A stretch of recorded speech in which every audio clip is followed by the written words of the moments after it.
Hello students, in this video we will learn RTD type transducer, that is resistance temperature detectors.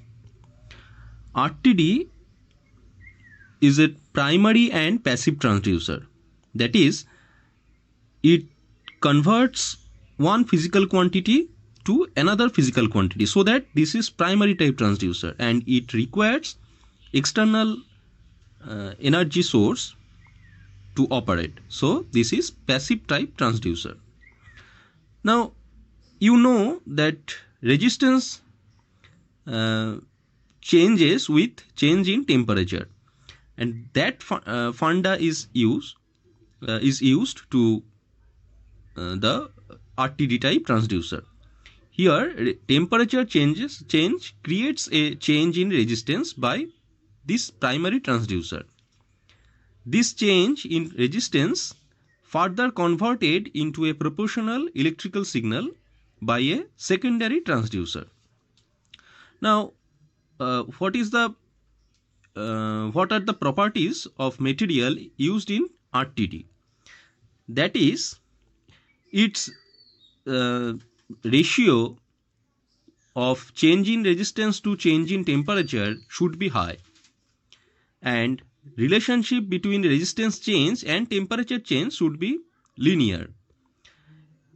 Besides that, the volume of the material should be very small, so that it would not be bulky. Okay. Now you may know the relationship between temperature and resistance of any material, that is RT equals to R0 into 1 plus alpha T. That is alpha is temperature coefficient of that particular metal. R0 is the resistance of that material at 0 degree Celsius, and RT is the resistance of that material at T degree Celsius. So the material used in RTD should have high alpha. So if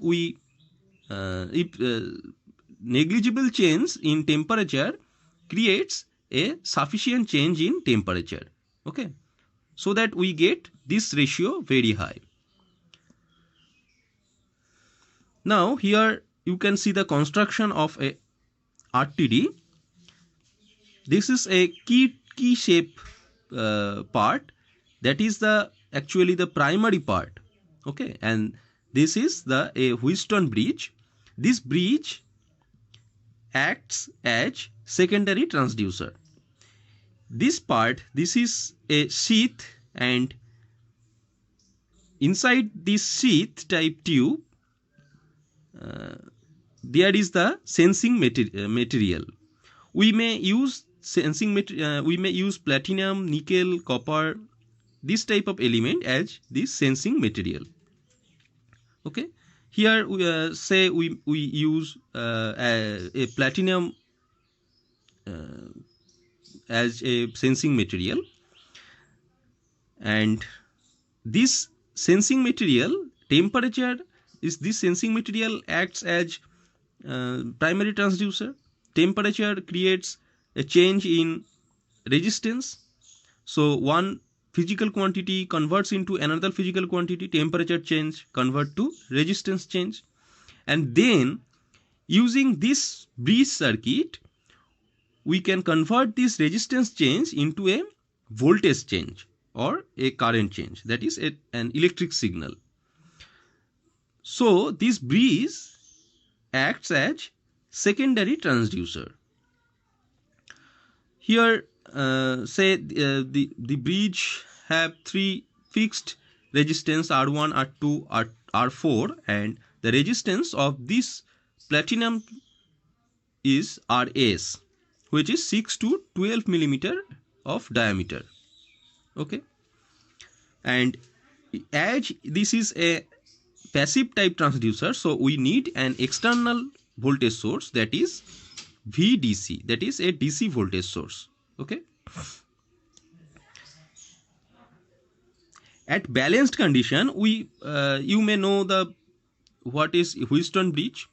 At balanced condition, in Wheatstone bridge there is no deflection in this galvanometer, and at balanced condition the relationship among this resistance are R1 by R2, R1 by R2 is equals to RS by R4. So we can get RS equals to R1 by R2 into R4. So as temperature rises, the RS also rise. So galvanometer will show some deflection. You may see this circuit diagram of a bridge circuit. This bridge circuit diagram. If say ABC, this is a upper triangle and ADC is lower triangle. Say let a current I1 is flowing through this AB and then AD, and current ID is flowing through BC and then CD. Okay, so if you use KCL, then you get I1 by I2 equals to R2 by R1, and then if you apply KCL in this lower triangle, then you will get I1 by I2 equals to R4 by RS. So ultimately you get R2 by R1 equals to R4 by RS, or R1 by R2 equals to RS by R4. That is the condition of that is the relationship of this balanced bridge. Okay, now if the resistance RS changes with temperature change, so this bridge becomes unbalanced, and so if RS is increases, so there is a potential difference occurred in this AC terminal. So a current will be flown through this galvanometer, and so we can see a deflection in this galvanometer. Okay, so and if we if we calibrate this galvanometer scale with temperature change, we may get the right temperature change, or how many temperature is changes, that amount we may get. So this resistance temperature change for firstly converted into resistance change, and after that this resistance change converted into an electrical signal, that is voltage change. So using this galvanometer or this galvanometer scale, we may get the temperature change quantity. Now, what are the advantages of RTD? It is quite accurate. RTD can be used over wide range measurement. Size of sensing element is very small, that is 6 to 12 millimeter diameter. Remote sensing is possible. RTD can be installed easily, and sensing element can be easily replaced. Now, what are the limitations? Cost is high, bridge circuit and voltage source are needed, and self-heating is another problem.